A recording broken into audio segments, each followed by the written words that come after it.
pavimentos rígidos.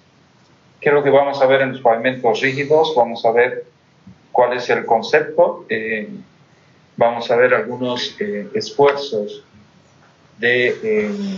presentes dentro de los pavimentos rígidos, esfuerzos de tracción, compresión y los lugares donde se ubican. Vamos a ver algunos parámetros de diseño importantes que hay que tomar en cuenta para poder hacer el diseño de espesor del pavimento. Algunos principios del pavimento, tanto analíticos como empíricos, para la resolución y determinación del espesor del pavimento. Vamos a ver algunas propiedades del hormigón en pavimentos, qué características tiene que le dan las atribuciones finalmente de poder colocar y ser un elemento o la capa de pavimento para el flujo vehicular, algunos de sus componentes del pavimento rígido y el control de calidad de los pavimentos. Vamos a comenzar con un concepto de pavimento rígido. Es básicamente el concreto que está compuesto de cemento con agua y agregado. ¿Qué es eso? Es un mortero que consiste fundamentalmente en la mezcla de todo ello y se conoce como cemento hidráulico, y puede está apoyado directamente sobre la base o subbase, o inclusive cuando la subrasante es muy buena puede estar apoyada directamente sobre el suelo natural. Algunas diferencias entre el pavimento rígido y flexible son aquellas que el pavimento rígido transmite las cargas bien distribuidamente, significa que no hay una deformación puntual dentro de las cargas que transmite la rueda, a diferencia de lo que es el pavimento flexible, que las cargas que transmite son un poco más pronunciadas. Eso significa que no tiene la rigidez del pavimento flexible. El hormigón de pavimento flexible o el concreto de pavimento flexible es deformable. Todo lo que resiste son las capas inferiores, en este caso las capas de la base y de la subbase, es lo que permite dar la resistencia al pavimento flexible como tal. A diferencia del rígido es conceptualmente indeformable, o si hay una deformación es muy baja. Si hay una deformación alta, este pavimento rígido finalmente se fractura, y es lo que se conoce como el agrietado que puede tener el hormigón cuando la deformación excede a la capacidad la deformación es muy fuerte y excede a la resistencia del hormigón como tal. Entonces, ¿qué características tiene una losa o un pavimento de hormigón? Normalmente tiene una junta transversal, tiene barras de amarre, tiene barras pasajuntas y dovelas, se debe de tener un espesor de la losa, debe de tener longitud y ancho de la losa transversal. Todas estas características son las que se van a ir definiendo y determinando en función a lo que es el diseño del pavimento rígido como tal. Algunos esfuerzos que están ligados al pavimento rígido son las cargas, la restricción de los cambios volumétricos. Normalmente, o lo más fuerte, es por la variación de temperatura y la humedad. Estas variaciones de temperatura y humedad hacen que se haga o se produzca el alabeo, que es el incremento de longitud del pavimento y la deformación de la rigidez finalmente del mismo. También algunos esfuerzos que son propios de las losas de pavimentos rígidos son las cargas producidas por los vehículos o al peso de los vehículos. Algunos cambios volumétricos de la subrasante. Estos cambios volumétricos normalmente por cambios de humedad ocurren los cambios volumétricos que se transmiten a los cambios o alguna deformación de la losa.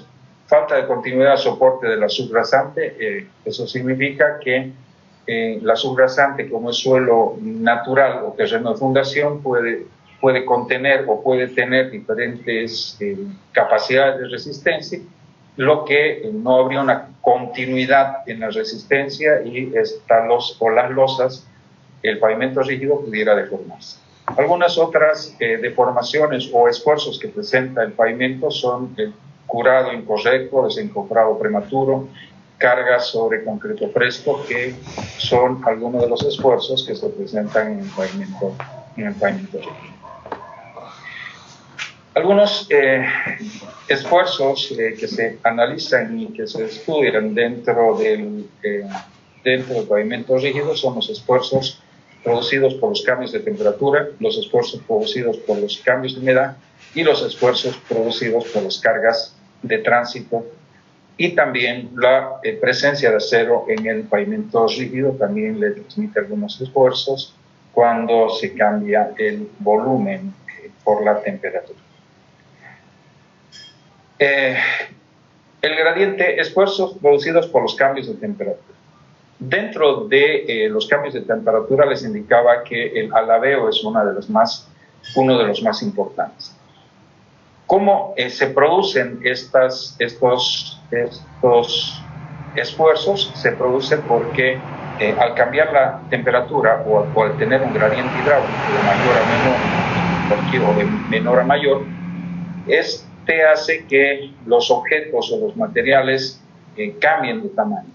El hormigón no es la excepción, es decir, que cambia de tamaño o cambia al efecto de la temperatura. Entonces, al cambiar la temperatura, también cambia la temperatura del pavimento, por lo cual va a cambiar su tamaño y por lo que se van a presentar esfuerzos debido a este cambio de tamaño, porque el pavimento va a tender a mantenerse del mismo tamaño y la temperatura o el volumen va a tender a expandirse si está aumentando la temperatura o a contraerse si está disminuyendo la temperatura.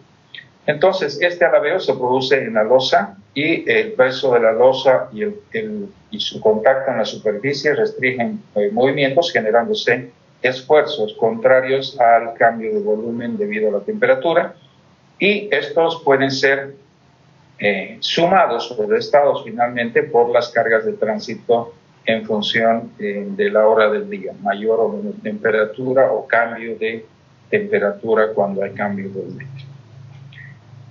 ¿Cómo son estos esfuerzos? Se dice que cuando se tiene un gradiente positivo, la parte superior, es decir, el gradiente térmico, la parte superior está más elevada y la parte inferior está menos elevada, es decir, la temperatura superior es mayor a la temperatura inferior. Lo que ocurre es que la losa se tiende a extender, entonces en toda la parte superior de la losa comienza a cambiar de volumen y a quererse estirar, y la parte inferior de la losa, que tiene menor temperatura, esta va a tender a mantenerse en el mismo volumen que tenía originalmente. Entonces el cambio de volumen positivo va a tender a que la parte superior comience a agrandarse y la parte inferior a mantenerse. ¿Qué es lo que pasa con este gradiente positivo? Es decir, que en la parte inferior está extendiéndose y en la parte interior está traccionando, y lo que ocurre a través de ese proceso es que para que el hormigón libere esa energía, lo que se produce es el agrietamiento o fisura dentro del hormigón para fundamentalmente liberar la energía, o si el esfuerzo que se ha originado dentro de esos cambios volumétricos o de temperatura son muy fuertes, lo que hace que se fisure el hormigón por esos gradientes finalmente positivos o en este caso positivos. También hay el gradiente negativo. ¿En qué consiste el gradiente negativo? Consiste fundamentalmente en que la parte inferior es superior en temperatura a la parte superior. Quiere decir que hay mayor temperatura en la parte inferior que en la parte superior. Esto pasa normalmente en la noche. En la noche se desciende la temperatura y los cambios volumétricos se dan en sentido inverso, es decir, que la losa tendería a achicarse en la parte superior, y lo que daría un aspecto cóncavo dentro de su dentro de su concepción. ¿Qué es lo que pasa en los esfuerzos? En los esfuerzos, el gradiente negativo respecto a la temperatura, como ocurre en la noche, tiene el efecto similar. Abajo, que se está extendiendo, comienza el agrietamiento y se proyecta hasta la parte superior el agrietamiento debido al alabeo nocturno o por la temperatura más baja en la superficie que en la parte inferior. Entonces tenemos ese tipo de alabeo. Algunos esfuerzos producidos, ¿cuáles son las tensiones críticas dentro de los esfuerzos positivos o negativos finalmente? O dicho de otra manera, por alabeo cóncavo o alabeo convexo. El alabeo convexo en la parte superior, las tensiones van a presentarse finalmente, las tensiones críticas en los bordes, que son los que están más susceptibles, digamos, a querer terminar con el cambio producido por el gradiente térmico. Entonces, las tensiones críticas podrían colocarse o presentarse en los bordes de la losa, lo que va a permitir en lo posterior generar finalmente los agrietamientos, fisuras y, si es muy intenso, la rotura completa del pavimento rígido. ¿Cuáles son? Bueno, aquí hay algunas fórmulas para determinar los esfuerzos producidos por los cambios de temperatura. Según Bradbury, algunas de las ecuaciones de esfuerzo están orientadas a determinar algunos coeficientes, algunos gradientes de temperatura y algunos módulos, y el módulo de elasticidad del hormigón. ¿Cuál la definición de cada uno de ellos? El esfuerzo en el sitio considerado, módulo elástico, coeficiente de dilatación, diferencia de temperatura, coeficiente que depende de la longitud de la losa, coeficiente de esfuerzo. O sea, es decir, unos elementos que me van a permitir determinar el esfuerzo que se produce en los diferentes lugares de la losa, ya sea en el borde, en el interior o en la esquina de la losa. Para determinar los coeficientes, Bradbury propone ciertos valores que dependen del radio o la relación del radio de la losa con el valor de la rigidez, con la longitud de la losa con el radio de rigidez relativa.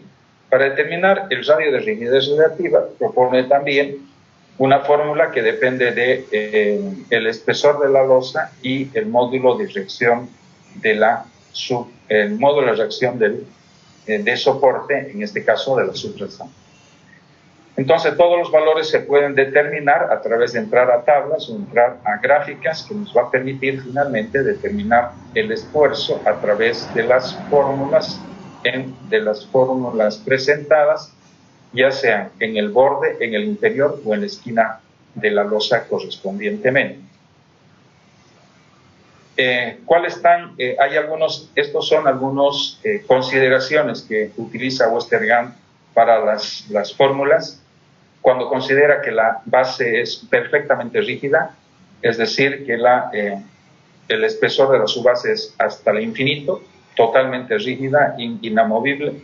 Y otra condición que considera Westergaard es que la subbase sea cero, es decir, que se deforma junto con la deformación del hormigón. Estas son simplemente consideraciones de cálculo para plantear las ecuaciones para poder determinar o definir las metodologías de cálculo que se va a utilizar.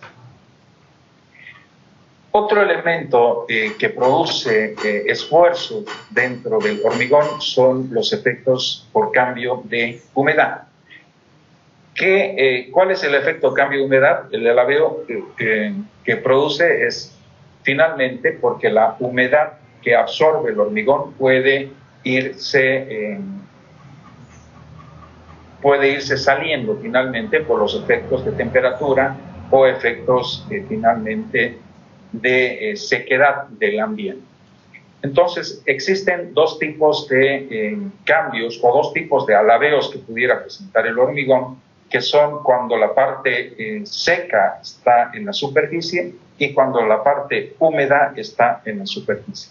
Entonces, el alabeo va a ser positivo si está seco en la superficie y negativo si está húmeda en la superficie. Estos son los conceptos de cambio de humedad del hormigón, y al cambiar la humedad cambia de volumen, y esto hace que se contraiga o se extienda y permita o genere finalmente esfuerzos adicionales en el hormigón cuando ocurre este efecto.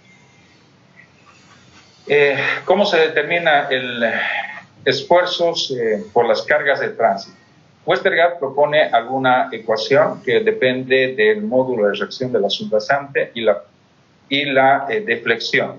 En este caso, considera que son cargas distribuidas, y se puede determinar a través de determinar algunos elementos como son la deflexión, y el módulo de la reacción de la subrasante puede determinar las cargas producidas por el tránsito. Eso significa que yo, teniendo la carga aplicada o el tipo de vehículo con la cual se aplica la carga, yo puedo encontrar la fricción de reacción que tiene la rueda dentro del hormigón. Hay las cargas que se analizan o se deben de analizar en las losas de hormigón, pues, se deben de analizar en el interior, en el borde y en la esquina. Dicho gráficamente, son las cargas que se pueden analizar en el interior. Son las cargas que, si es que están totalmente amarradas, son esas cargas que en el interior. En los bordes van a ser las cargas que se colocan en los respectivos bordes, y en las esquinas se van a hacer las cargas que se analizan en los bordes. O sea, cada lugar de análisis de las cargas va a tener un comportamiento diferente en el análisis de distribución de esfuerzos. Por eso se tiene que analizar en función al lugar donde se están analizando las cargas. Por eso también algunas metodologías del cálculo de diseño espesores, donde analiza el esfuerzo de la losa, considera, algunos métodos son elementos finitos, donde analizan esa diferencia de posición en cada uno de los lugares, dando condiciones de esfuerzo para cada uno de ellos, ya sea borde, centro o esquina. Puesto también gráficamente, se puede ver cómo se comporta la losa en función de la posición de las cargas. Cuando la carga se efectúa en el borde de la losa, hay una tendencia que se deforme de esa manera. Cuando las cargas se posicionan y cuando la subrasante no tiene una resistencia adecuada. En este otro caso, cuando se posiciona en el borde de la losa, puede tener una deformación convexa, una deformación cóncava en los casos superiores, y una deformación convexa en los lados inferiores, en función de las características que tenga la subrasante o el terreno de fundación. Los parámetros de diseño. Algunos de los parámetros de diseño en pavimento rígido tienen que ver con las características que tiene el material, en este caso el hormigón, y las características que tiene la subrasante, que en este caso sería el terreno de fundación, y además las cargas que se le va a dar. En este caso tendría que ser el tipo de vehículo o el número de equivalentes que se puedan utilizar. Entonces depende de tres factores fundamentalmente.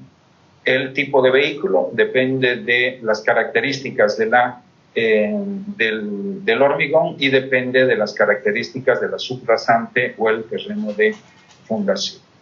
En el caso de las características del terreno de fundación, nosotros podemos encontrar el módulo de reacción de la subrasante o el módulo de reacción K, que como habíamos visto en algunos casos, se puede por analogía encontrar a través de CBR o el módulo de resiliencia. Entonces, este módulo de reacción de la subrasante, módulo de reacción K, puede ser obtenido a través de ensayos conocidos que son módulos de residencia o CB.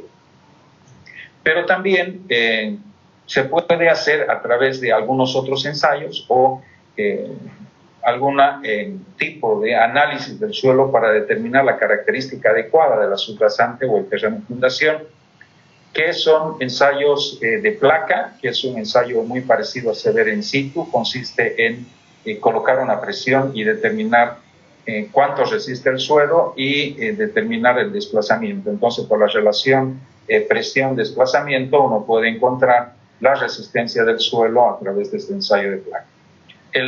Prueba de valor de soporte, valor relativo de soporte o prueba de CBR, se lo puede hacer CBR in situ, que es un ensayo parecido a la placa, simplemente que las dimensiones del punzón o el asentamiento es más pequeño.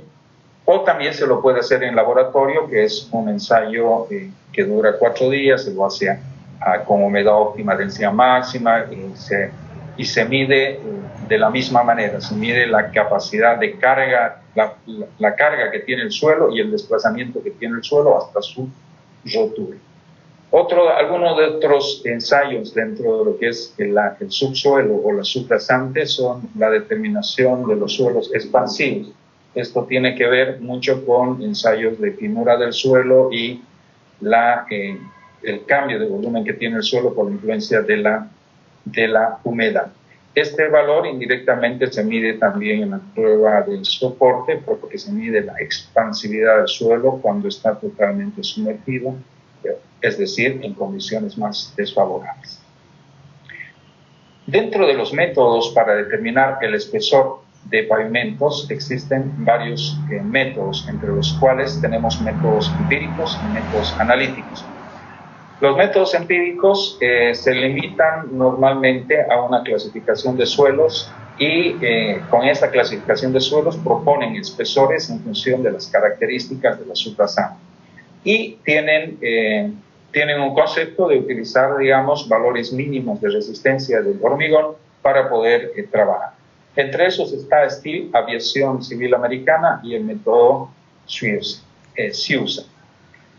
Y los métodos analíticos, que tienen bases normalmente teóricas, donde se analiza las características físico-mecánicas tanto del hormigón como del subsuelo y la carga ejercida, son aquellos que nos van a permitir que a través de esfuerzos nosotros podamos determinar finalmente el espesor del pavimento. Entre esos está el método Westergaard, método Piquet y método Astor.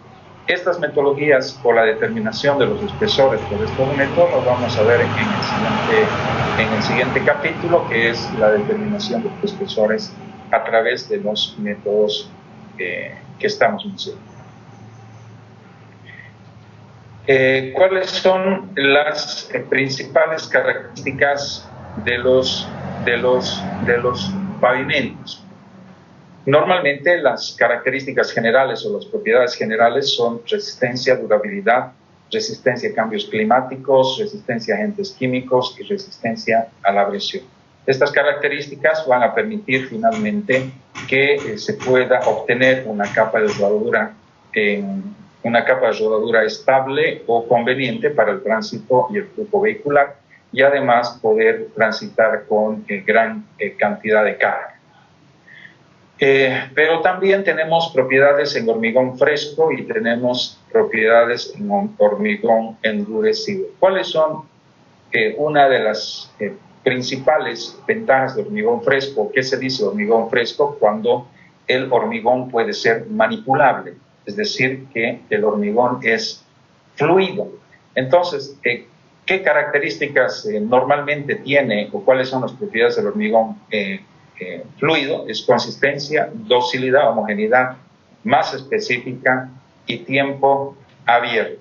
Una de las más importantes es el tiempo abierto. ¿Qué se entiende por tiempo abierto?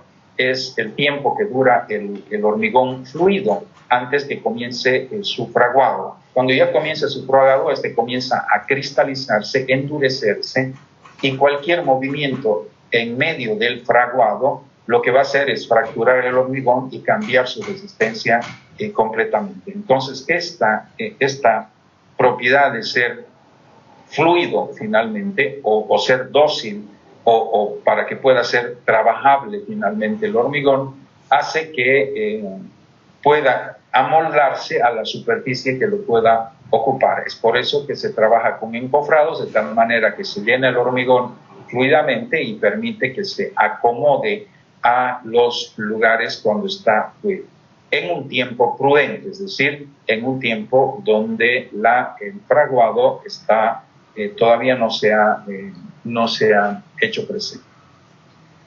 Otro de las propiedades es en el endurecido. Dentro del endurecido tenemos propiedades de densidad, compacidad, permeabilidad, resistencia, dureza y retracción. Una de las principales características que se mide en el hormigón y es parte de las especificaciones técnicas, bueno, además, ¿no?, de lo que es la dureza, o sea, la resistencia a fricción, es la compresión. La resistencia a compresión normalmente le da la característica al hormigón de su resistencia. Cuando sube la resistencia a compresión, todas las otras características suben de una u otra manera. Pero cuando es bien utilizado el hormigón, se lo trata de utilizar siempre por compresión, porque tiene la mayor virtud, digamos así, del hormigón. Por eso, cuando se dice que cuando se junta con el hierro, permite agrupar las dos mejores características del hormigón armado. O sea, se convierte en hormigón armado que tiene las dos características. Hierro resiste a la tracción y el hormigón resiste a la compresión. Entonces, su mayor virtud pudiera ser, su mayor característica es la resistencia. Sin dejar de lado finalmente que va a ser, si yo lo fabrico de esa manera, tener una permeabilidad aceptable, aunque pueden haber hormigones porosos, va a tener una compacidad muy buena finalmente, porque la unión entre los agregados pétreos y lo que es el cemento y el agua hace que se alcance una densidad muy, muy buena, porque se limita la cantidad de vacíos dentro de la mezcla y esto hace que sea bien compacta y suba su densidad del hormigón. Y la dureza, que es una característica normalmente superficial, que normalmente pudiera modificarse en el transcurso del tiempo por el efecto de las condiciones climáticas. Esto es un fenómeno que puede darse de carbonatación, y la dureza se podría definir o determinar a través del esclerómetro de Smith, que es un ensayo de pruebas in situ que permite determinar las características de dureza del hormigón. Esto es lo que vamos a ver hasta aquí del capítulo número 6. ¿Dudas, consultas, preguntas?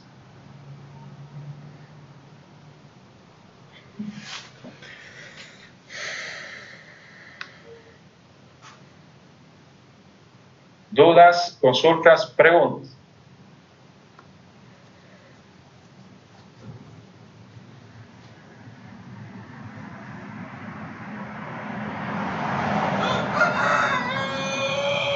La siguiente clase vamos a ver algún ejercicio para la determinación de esfuerzos en pavimentos rígidos a través de las fórmulas que les he mostrado en la parte de la determinación de esfuerzos, ya sea en los diferentes lugares de la losa, en el centro, en los costados o en las esquinas.